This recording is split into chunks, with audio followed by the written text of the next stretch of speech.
Olá a todos, bem-vindos ao resumo semanal dos mercados financeiros da Air Trading.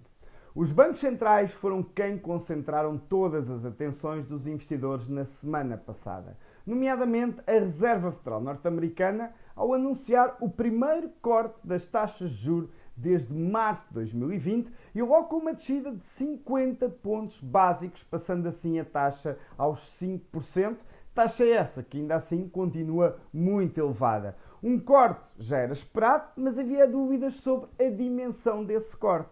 E basicamente aquilo que os membros do Comitê da Fed prevêem agora é uma descida da taxa de juros de mais meio ponto percentual até o final deste ano, ou seja, de mais 50 pontos base, e de mais um ponto percentual em 2025 e mais meio ponto percentual em 2026, para terminar a taxa no intervalo entre os 2,75% e os 3% daqui a 2 anos.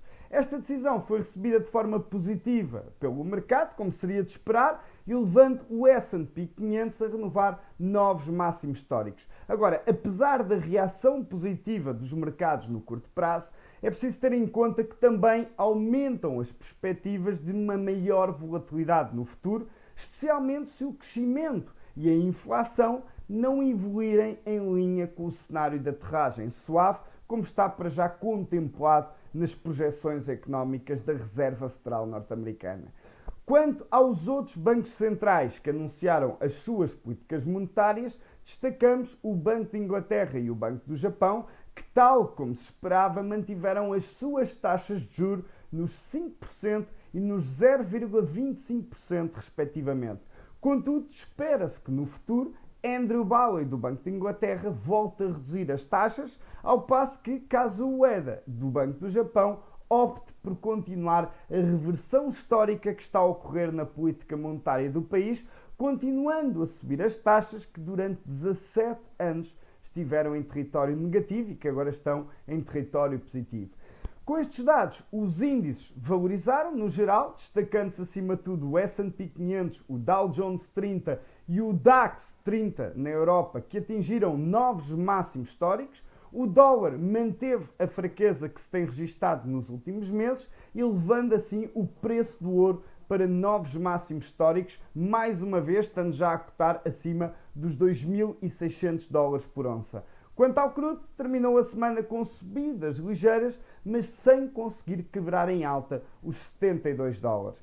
Esta semana será marcada novamente pelo anúncio das taxas por parte de dois bancos centrais, o Banco da Suíça e o Banco da Austrália. Contudo, o dado mais relevante da semana será a publicação do PIB norte-americano na quinta-feira. E com base em todos estes dados, vamos agora ver como reagiram os principais ativos até ao fecho do mercado na sexta-feira.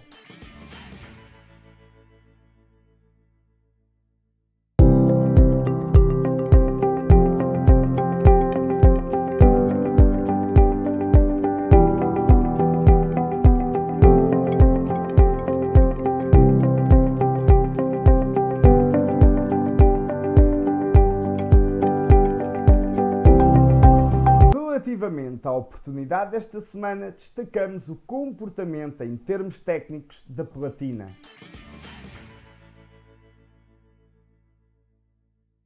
Observando o gráfico da platina, primeiro em velas semanais, é possível observarmos que ao longo dos últimos quase 10 anos temos andado acima de tudo numa lateralidade. E esta lateralidade tem passado grande parte do tempo entre os patamares dos $1.000, que ainda para mais é um valor psicológico, portanto esta região entre os $1.000 e os $1.020 tem funcionado muitas vezes como uma zona de resistência, ou seja, uma zona de pressão vendedora, ao passo que a região de suporte tem sido ali no patamar dos $820 aproximadamente.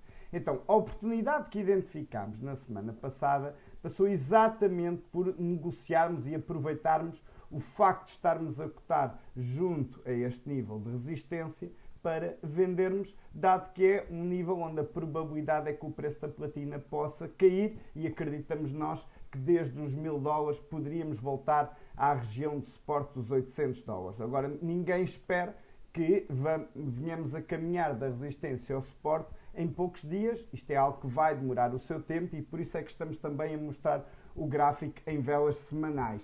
Passando para velas diárias, então vamos descobrir onde é que estão as regiões que deverão fazer parte dos nossos níveis de objetivo para esta operação. Apesar de termos identificado a zona mais importante de suporte nos $820, a verdade é que vamos ter uma região também ela muito importante, pressão compradora, que une os mínimos feitos em novembro do ano passado e que toca nos mínimos feitos em março deste ano. Essa linha de suporte já funcionou como região de compra no início do mês de setembro e se voltarmos a tocar nessa mesma linha, voltará a ser uma zona importante para encaixar ganhos, permitindo aqui já beneficiar de uma correção em torno dos 10%. Obviamente, se viermos dos $1000 para estes patamares dos 900, há uma maior probabilidade no futuro podermos cair mais. No entanto, esta região deverá ser uma região já de objetivo, sobretudo para quem está a fazer um swing trade. Caso pretenda conhecer os nossos serviços e perceber de que forma se pode tornar um investidor com ganhos consistentes